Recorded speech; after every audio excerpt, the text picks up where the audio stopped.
বন্ধুরা, সবাই কেমন আছো? আশা করছি সবাই ভালোই আছো। আজকে তোমাদের সাথে চলে এসেছি আমি একটু মাছের তেলের রেসিপি শেয়ার করব বলে। সবাই বলো কেমন হয়েছে, আর ভিডিওটা দেখতে থাকো। আমি মাছের তেল রান্না করার জন্য নিয়েছি মাছের তেল, পেঁয়াজ, টমেটো, বেগুন আর আলু। এই আলু আর বেগুনটা সবজি হিসেবে ব্যবহার করব। আজকে আমি কেটে কেটে গুছিয়ে তারপরে আবার তোমাদের সাথে শেয়ার করছি কীভাবে করছি।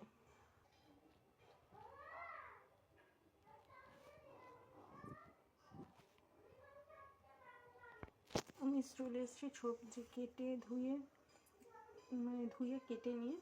এটা হলো আলু, এই যে বেগুন দেখেছিলে তোমরা, বেগুনটাকে কেটে নিয়েছি, পেঁয়াজটাকে আমি কুচি কুচি করে কেটেছি। এটা হলো টমেটো। আর মশলার জন্য ইউজ করছি, এটা তো দেখেইছো তোমরা, মাছের তেল। মশলার জন্য ইউজ করছি এটা রসুন বাটা, এটা আদা বাটা, এটা কাঁচা লঙ্কা বাটা, এটা পেঁয়াজ বাটা, আর এখানে আছে একটু লঙ্কার গুঁড়ো আর একটু জিরের গুঁড়ো। কড়াই বসিয়ে দিয়েছি, তেল গরম হচ্ছে, আর তেলের মধ্যে জাস্ট পেঁয়াজটাকে ছেড়ে দেবো।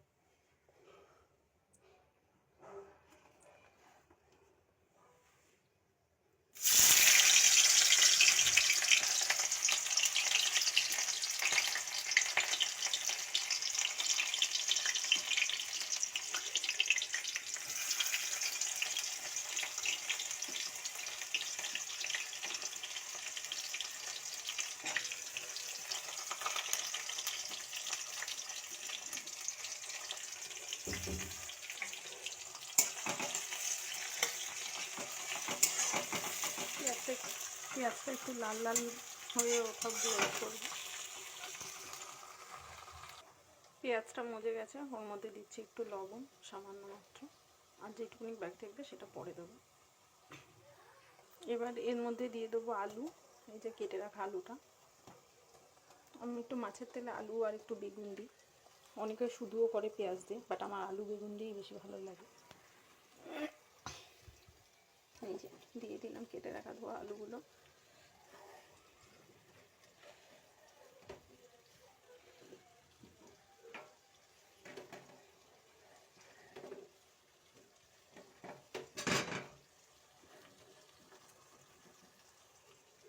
এবার দিয়ে দিচ্ছি বেগুন।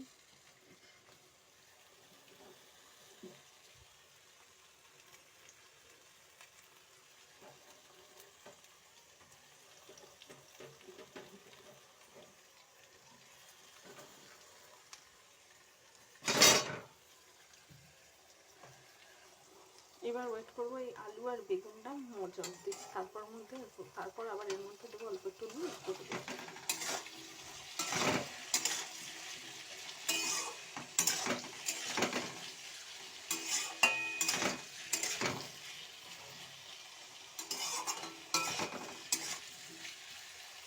দেখতে পাচ্ছ বন্ধুরা, বেগুনটা আলুটা এই যে লাল লাল হয়ে গেছে, একটু লাল লাল হয়ে মজে গেছে। এবার এর মধ্যে দিয়ে দেবো একটু নুন, একটু হলুদ দিয়ে আর একটু ফ্রাই করে নেব।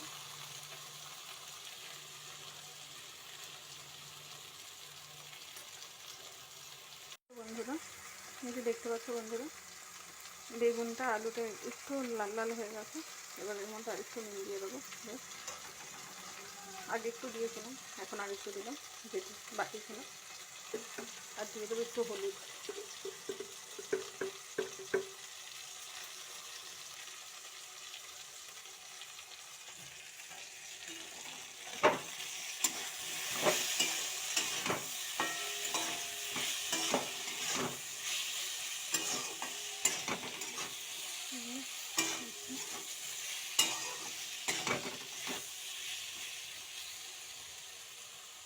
এটা নুন হলুদ দিয়ে একটুখানি ফ্রাই হয়ে যায়, তারপরে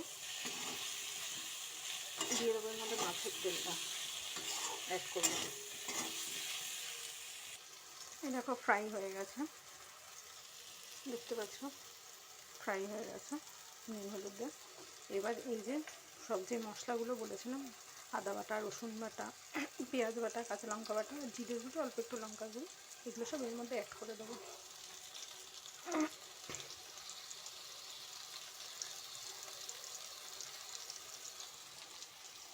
এই যে একদিকে মশলাটা অ্যাড করলাম, আর এক সাইডে এই যে মাছের তেল যেটুকু ছিল সেটা দিয়ে দিলাম। একসাথে দুটোই ফ্রাই হবে, মাছের তেলটা দিয়ে দিলাম।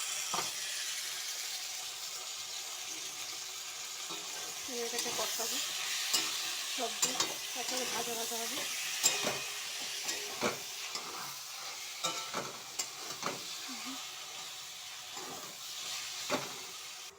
এই যে দেখো তেলটা দেওয়ার সাথে সাথে মশলাগুলো দেওয়ার সাথে এই যে মশলা কষে আর তেলটা গলে দেখো এই যে সাইড দিয়ে থেকে তেল বেরোচ্ছে,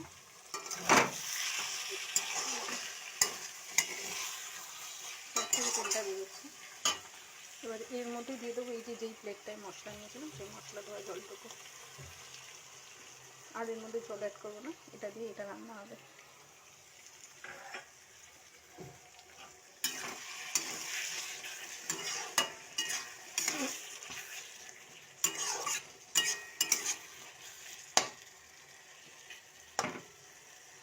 যেখানে আলুগুলো সিদ্ধ হয়ে গেছে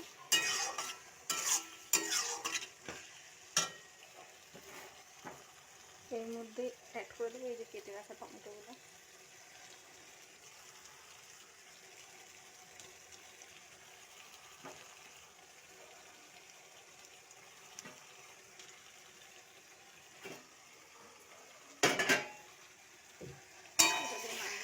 টমেটোগুলো গলে যাওয়ার একটু সময় দেবো। আর এর সাথে আরেকটা জিনিস অ্যাড করবো, সেটা হলো আমার একটুখানি লবণ দেওয়া বাকি ছিল, সেই লবণটা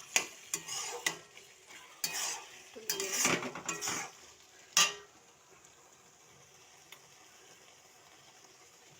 তেলটা যেহেতু অ্যাড করছে তাই এইটুকু লবণ লাগবে এক্সট্রা, সেটা দিয়ে দিলাম। তোমরা যেমন খাও যতটা খাও সেই আন্দাজে ধরে লবণ একটু মেশাবো।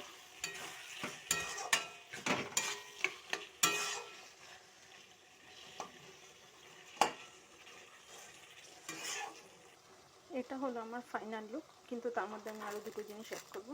এটা হলো এই যে হালকা পরিমাণে একটু চিনি, সবটা দিলাম না,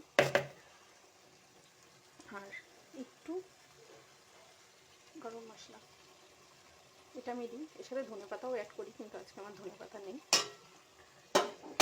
তাই অ্যাড করতে পারলাম না। এটা অপশনাল, যাদের যাদের ভালো লাগে দেবে, যাদের ভালো লাগে দেবে না। আমার গন্ধটা ভালো লাগে তাই আমি একটু দিই। হয়ে গেল, এটা আমার ফাইনাল লুক। সবাইকে তাও কয়েকজনকে একটা কথা বলবো, অনেকে আছে মাছের তেল তিতোর জন্য খেতে চাও না, বাট যারা বলবো তিতোর জন্য খেতে চাও না, তিতো লাগে, ভালো লাগে না, তাদেরও যখন তোমরা মাছের তেলটা আনবে তিতোটা ছাড়িয়ে নেওয়ার পরে মাছের তেলটাকে একটুখানি চুন মাখিয়ে রেখে দেবে কিছুক্ষণ। তারপরে সেটাকে 4-5 বার কিছুক্ষণ 5 মিনিটের মতো চুন মাখিয়ে রেখে দেবে। তারপরে কিছুক্ষণ পর সেটাকে ধুয়ে ফেলবে ভালো করে, দেখবে চুনের যে কসকস জিনিসটা সেটা চলে গেছে, আর সাথে তিতোটাও চলে যায়। মাছের তেল কিন্তু আর তিতো হয় না। আমি এটা করি নিজে, মাছের তেল আনলেই যখন নিয়ে আসি তখন আমি চুন মাখিয়ে রেখে দিই কিছুক্ষণ, তিতোটাকে ফেলে চুন মাখিয়ে রেখে দিই। তারপরে কিছুক্ষণ 5-6 বার ধুয়ে নিই, ধুয়ে তারপরে রান্না করে দেখি কোনো তিতো হয় না। তাহলে আমার রেসিপিটা কেমন লাগলো সবাই জানিও অবশ্য। সবাই ভালো থেকো, আবার দেখা হবে নেক্সট ভিডিওতে। আজকের মতো টাটা, বাই বাই, সবাই ভালো থেকো, সুস্থ থেকো।